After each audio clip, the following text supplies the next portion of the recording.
Bueno, hola, ¿cómo están? Espero que estén bien, que estén pasando esta cuarentena de la mejor manera.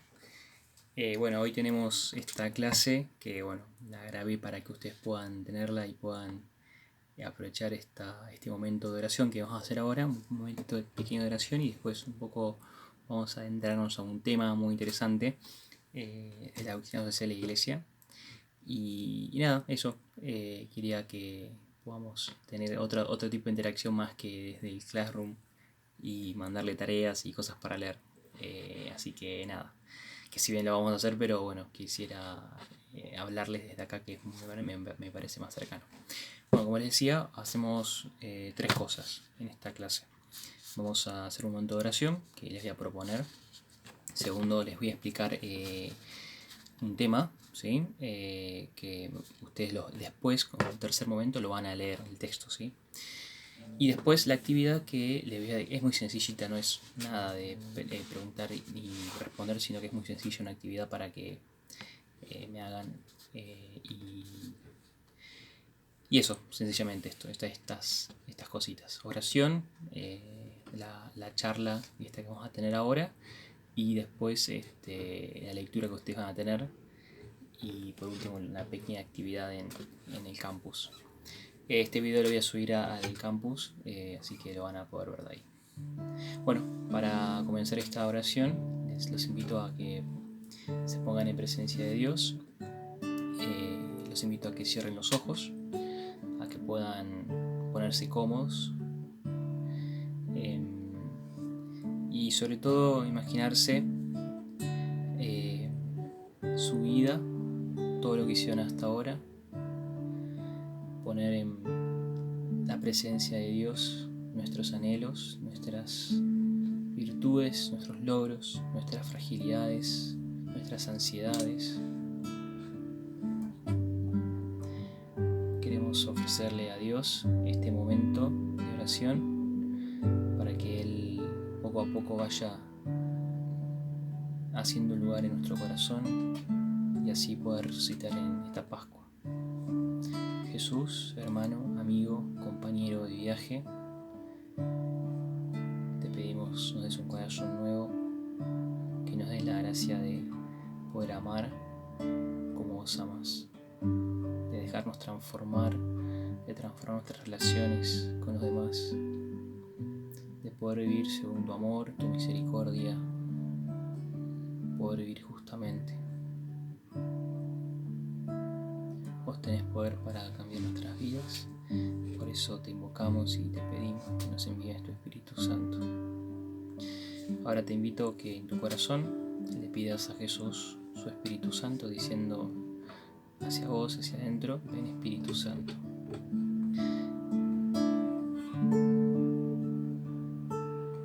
Ven Espíritu de Dios,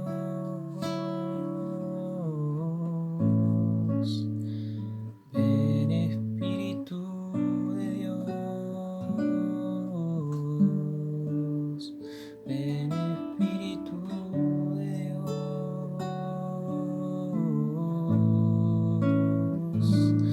infunde tu amor. Ven dulce huésped del alma, ven con tu abrazo que sana. Ven dulce huésped del alma, a las tormentas trae la calma. Ven dulce huésped del alma, ven con tu abrazo que sana. Ven dulce huésped del alma, a las tormentas trae la calma. Ven Espíritu Santo, Dios Espíritu, Dios que renueva, que sana, que libera, Dios que fuiste enviado por el Padre y el Hijo, te pedimos que nos des tu luz y tu fuerza para poder vivir según como hijos de Dios, para poder vivir llenos de amor. Gloria al Padre, al Hijo y al Espíritu Santo, como era en el principio y siempre, por los siglos de los siglos. Amén. Muy bien, chicos. Gracias por el momento de oración, gracias por compartir conmigo este momento. Bueno, como les decía, en esta clase vamos a empezar a ver un poco la dinámica teológica de esta primera parte. Vamos a ver la dinámica teológica de la doctrina social de la Iglesia.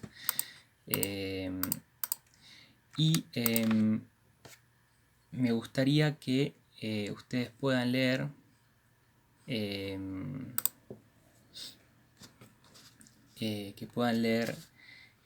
la doctrina social de la Iglesia los puntos 20 al 59. Son unos cuantos puntitos, pero es muy interesante que los puedan ver. En primer lugar, me gustaría, vamos a tocar varios temas, ¿sí? El primer tema es un poco lo que es la acción liberadora de Dios en la historia de Israel, en la historia de la humanidad. Después un poco la persona de Jesús, todo el cumplimiento, ¿no?, de los signos de Dios en su persona. Después nuestro rol, ¿no?, nuestra persona humana en el destino del amor de Dios. Y después un poco lo que es la misión de la Iglesia, ¿sí?, ahí a grandes rasgos. Vamos a ver el primer punto, la acción liberadora de Dios en la historia de Israel. Cuando hablamos de la acción de Dios, decimos desde el principio, ¿no?, que Dios crea el universo, todas las cosas de la nada, y cuando crea lo hace desde la gratuidad, lo hace desde el don y lo hace desde el amor, ¿sí? Dios cuando crea desde ahí, no crea desde una necesidad porque está solo, sino que crea del exceso, ¿no?, de bondad. Y cuando Dios cuando crea todas las cosas y crea al hombre, se le muestra al hombre de esta manera, de igual manera, como algo gratuito, como algo, como un don, se le muestra también como algo que Dios va a intervenir, ¿no? Dios interviene ya en el corazón del hombre, ¿sí?, desde el comienzo, ¿sí? Y acá nace lo que se llama la experiencia religiosa, ¿no? Una experiencia religiosa es cuando el hombre se siente que su origen está más allá de él, ¿sí? O sea, mi origen no es solamente mis padres y mis abuelos, sino que su origen viene mucho más allá. Su identidad, su ser, viene de algo mucho más. Y acá descubre a un Dios que lo crea, a un Dios que en él le puso leyes y le puso normas, ¿no?, en su corazón. A todo esto a Dios se revela, Dios se muestra al hombre, ¿sí? Se muestra en muchas religiones y también preferencialmente elige el pueblo de Israel para revelarse, ¿sí? Se revela al pueblo de Israel. Es muy interesante el tema de por qué Dios elige a Israel y no elige a otros pueblos que son quizás mucho más importantes. Es importante ver el por qué.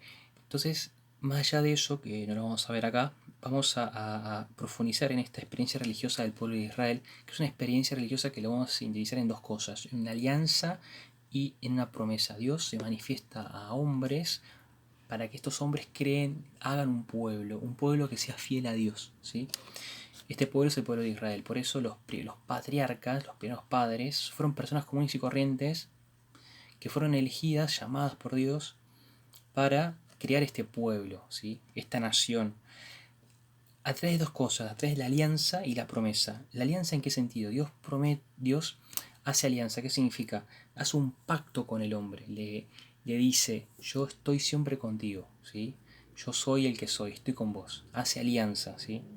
¿Qué significa? Lo protege, lo cuida, ¿sí? Y también Dios le promete a estas personas, a estos patriarcas, una bendición, ¿sí? Dios le promete que serán una gran nación, le promete triunfo, le promete gloria, le promete que va a salvarlos, ¿sí? Este camino, este Dios creador que creó al hombre, que creó el mundo, el universo, este Dios que está metido en la historia de los hombres, todavía no se reveló como se revela quizás con Jesús, ¿no? Decimos que Dios se hizo carne, se hizo hombre en Jesús. Pero hasta ahora Dios se revela a través de la conciencia, a través de los sucesos históricos, a través de los profetas. Dios se va revelando, ¿sí? Y Dios se va metiendo en la vida de Israel en todos sus ámbitos, en la vida política, en la vida económica, en la vida social. De hecho, hay un pasaje de Samuel muy interesante donde Dios le dice al pueblo, ¿no?, que Él es su único rey. ¿Por qué? Porque el pueblo estaba pidiendo un rey, como tenían los demás pueblos, que tenían su rey, su consejo y todo eso, ¿no? Entonces, ¿Dios qué hace? Y dice, no, yo soy su único rey, no quiero un rey para ustedes. Hasta que Dios cede y le concede un rey, y de ahí el primer rey Saúl, después David, después Salomón, como ustedes ya sabrán. ¿Qué significa esto? Dios crea un orden, Dios crea al hombre, Dios le pone en su corazón el deseo de amarlo, el deseo de estar con él. El hombre va respondiendo en un camino, ¿sí? El hombre va respondiendo, aún así fracasa el hombre, peca, se aleja de Dios, vuelve, Dios lo vuelve a acercar. Entonces el Antiguo Testamento y esta historia de salvación es eso, es como Dios va levantando al hombre y ayudándolo a que sea él mismo, ¿sí? ¿Qué quiero decir con esto? Que lo que viene a traer Dios no es algo que es ajeno al hombre, sino que es algo que lo hace y lo realiza, ¿sí? Cuando Dios le da al hombre los 10 mandamientos, lo hace para que él sea más hombre, para que él sea pleno, ¿sí? Para que no viva en el mal, para que viva en el bien, ¿no? Ahora bien, todo lo que Dios prometió e hizo alianza en el Antiguo Testamento, lo hace definitivamente y cumple su promesa de salvación en la persona de Jesús, ¿sí? Ese es el segundo punto.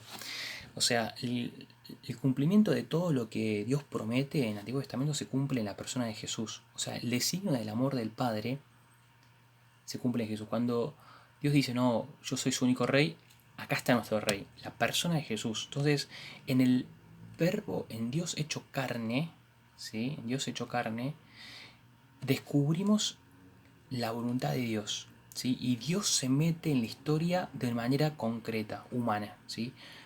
Por eso decimos que Dios es Dios y que decimos que Jesús es Dios y verdadero hombre, ¿sí? Y vemos en la persona de Jesús a un hombre que dice ser Dios y que a la vez va mucho más allá de las prescripciones religiosas, que va mucho más allá de la ley, que viene a instaurar un sistema más allá de lo político, más allá de lo económico. Eso se llama reino de Dios. Lo que Jesús viene a instaurar entre nosotros es el reinado de Dios. ¿Y qué es el reinado de Dios? Es muy interesante porque no apunta a un modo de vivir solamente o una estética, sino que apunta a una relación íntima con Dios, ¿sí? Es decir, Dios invita al hombre a ser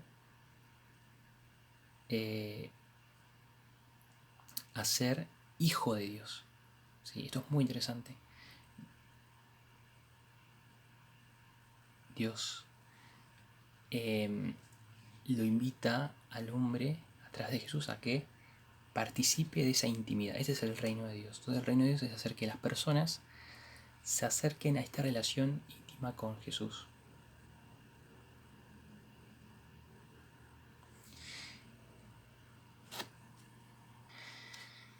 Bien, tuve que pausar por una cuestión técnica. Entonces, estamos en la persona de Jesús, ¿sí? Que, como decía, es el Dios hecho hombre, ¿sí? Y cuando hablamos de Jesús, estamos hablando de una dimensión divina y una dimensión humana. Es decir, cuando Dios se hace carne en Jesús, significa que todo lo humano está llamado a ser como Jesús, a ser divino, ¿sí? Esto es muy, pero muy grosso e importante, ¿sí? Y esto nos toca a nosotros en el tercer punto, que es la persona humana en el signo del amor de Dios. Que ya participando de esta relación con Dios Padre, como hijo de Dios, a través del bautismo, los sacramentos, el hombre es imagen, ya de por sí es imagen y semejanza de Dios, pero está llamado a reproducir esta vida de hijo de Dios desde la gracia, desde Jesús. O sea, para que el hombre pueda vivir esta relación con Dios Padre es necesario pasar por Jesús, ¿sí? Y este es el reino de Dios, un reino donde los hijos de Dios se relacionan y viven como hijos de Dios y hacen esa voluntad de Dios Padre. Entonces el hombre a través de Jesús tiene una nueva identidad y una nueva misión. Esta identidad es la identidad de hijo de Dios y la misión es vivir como hijo de Dios, ¿no? Es vivir como Jesús, amar, ¿no? Vivir los valores de la justicia, de la misericordia, ¿no? Vivir en el Espíritu Santo, vivir una vida espiritual, no una vida meramente chata, carnal, una vida meramente materialista, sino una vida que trasciende, ¿no? Que busca trascender, que busca la virtud, que busca hacer el bien. Entonces, la persona humana transformada por el amor de Dios se transforma en discípulo, ¿sí? Ahora bien, fíjense que Dios cuando se manifiesta al hombre, se lo manifiesta como una propuesta, no obligándolo, sino que él toca la puerta de su libertad. El hombre decide abrir o no a esa propuesta de Dios. Y así como Jesús no es que fue obligado por su padre, sino que siempre respondió en libertad, ¿sí? Eh, el hombre también está llamado a responder en libertad. Y acá hago una aclaración muy importante. Cuando hablamos de libertad, hay que distinguir entre libertad y libre albedrío, ¿sí? La libertad siempre va a ser en la verdad y en lo mejor y en el bien, ¿sí? O sea, nadie es libre en el error, nadie es libre en la mentira, ¿sí? El libre albedrío es la capacidad de elección, que es otra cosa, ¿sí? Yo tengo libre albedrío, entonces puedo elegir, qué sé yo, elijo esto, tomo esta decisión concreta. Ahora bien, el sentimiento o la libertad como estado, ¿sí? Es en la verdad, en el bien, es definitivamente en Dios, ¿sí? Entonces, la respuesta libre, esta respuesta que el hombre da, la da en la medida que busca siempre lo mejor, en la medida que busca siempre su propia realización. Una persona puede no conocer a Jesús, no conocer a Dios y buscar lo mejor, la verdad, y aún así puede ser considerado hijo de Dios. ¿Sí? Es muy interesante este tema, lo vamos a profundizar acá porque si no estaremos hablando un montón de tiempo.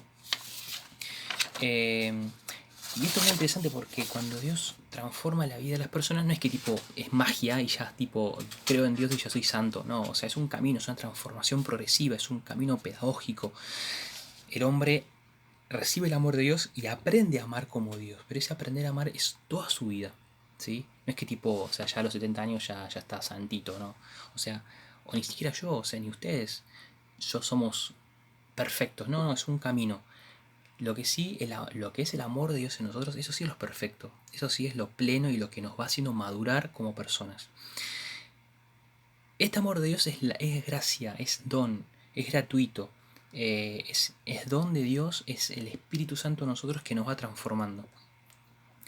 Y así como Dios crea el mundo, perdón, así como Dios crea al hombre, también crea el mundo, ¿no? Y así como el mundo tiene sus leyes, sus normas propias, eh, esto es muy importante lo que digo. El hombre no puede, así como no puede ir contra Dios, porque si va contra Dios va contra sí mismo, contra su verdadera identidad, tampoco el hombre puede ir contra la naturaleza, ¿sí? Entonces el hombre está llamado a ser en el mundo como co-creador de Dios, ser instrumento de Dios para el mundo. Y acá aparece el rol de la iglesia, ¿sí? El rol de los... ¿Qué es la iglesia? Es el cuerpo de Cristo, son los creyentes, las personas que creen en Jesús, los discípulos de Jesús, que se reúnen formando un solo cuerpo, ¿sí? Es como un equipo, un cuerpo es como un equipo de fútbol, ¿sí? Un equipo de rugby. Son un cuerpo, ¿sí? Son una unidad. Y cuando hablamos de iglesia, acá hago otra distinción muy interesante que les va a servir.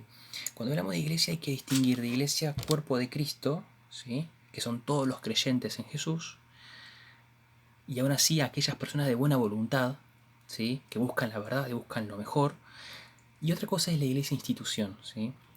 Son dos cosas distintas que van unidas pero se diferencian, ¿sí? Se unen pero se diferencian. La iglesia, cuerpo de Cristo, la institución. ¿Por qué digo esto? Porque la iglesia, los evangélicos, no sé, ¿son iglesia? Yo digo, sí, son iglesia. Perfecto. No son iglesia institución, pero sí son iglesia cuerpo de Cristo. Son hermanos nuestros, ¿sí? No es que tipo la iglesia solamente es la católica. O sea, va más allá el cuerpo de Cristo, ¿sí? O sea, el que cree en Jesús como Hijo de Dios, como Salvador, es parte y miembro de esa iglesia. O sea, el que cree significa el que adhiere a eso y el que vive como tal, ¿no? Y entonces la misión de la iglesia, ¿cuál es? Es traer este reino de Dios, ¿sí? Es vivir al servicio de este reino, vivir al servicio del amor a los hombres, ¿sí? Entonces la misión de la iglesia, ¿cuál es? Es hacer que los hombres se den cuenta de su verdadera identidad, de quiénes son, ¿sí? Entonces yo como cristiano, cuando voy a misionar, cuando voy a hacer un acto de solidaridad, ¿qué hago? Le digo al otro, su verdadera identidad, lo ayuda a comprender su propia y verdadera esencia, ¿sí? Esto es muy, pero muy importante. Y esto es muy importante porque el rol de la iglesia es muy importante en la sociedad, ¿no? La iglesia tiene un rol muy importante en la sociedad porque le hace descubrir al hombre su verdadera identidad y su verdadero fin, ¿sí? Y así, de esta manera, la iglesia, con su presencia, al ser sal y luz en el mundo, transforma las relaciones sociales con sus criterios, ¿sí? La iglesia, como cuerpo de Cristo, como creyentes, vive criterios, vive forma de ser desde la misericordia, desde la gratuidad, el don de la justicia, ¿sí? Y todos estos hombres que creen en Jesús esperan la perfección, esperan el cumplimiento total que se va a dar cuando Jesús vuelva, que es lo que nosotros esperamos, ¿sí? Y van a ver que en el documento, en el compendio de la doctrina social de la Iglesia, van a ver al final de este capítulo que habla de la Virgen María. Es muy interesante, léanlo. Y para terminar me gustaría leer una oración que es de la Virgen María, que en ella está ya completada y planificada toda la humanidad. Por eso María es modelo y es madre de todos los creyentes. Vamos a rezar una oración que es muy linda, dice así. Santa María, Madre de Dios, consérvame un corazón de niño, puro y transparente como una fuente. Dame un corazón simple, que no sepa saborear las tristezas, un corazón magnífico en el darse, tierno en la compasión, un corazón fiel y generoso, que no se olvide ningún bien y que no conserve rencor ni ningún mal. Haceme un corazón dulce y humilde, amante sin exigir reciprocidad, gozoso de borrarse en otro corazón delante de tu Hijo Jesús. Un corazón grande e indomable, que ninguna ingratitud detenga, que ninguna indiferencia canse. Un corazón apasionado por la gloria de Jesucristo, herido por su amor y cuya llaga no se cubra, sino en el cielo. Amén. Chicos, muchas gracias. A continuación les dejo la tarea para que hagan, que es muy sencillita. Y le dejo el texto, que ya lo tienen, para que hagan lectura de los puntos, si les repito, los puntos 20 al 59. Chau, chau.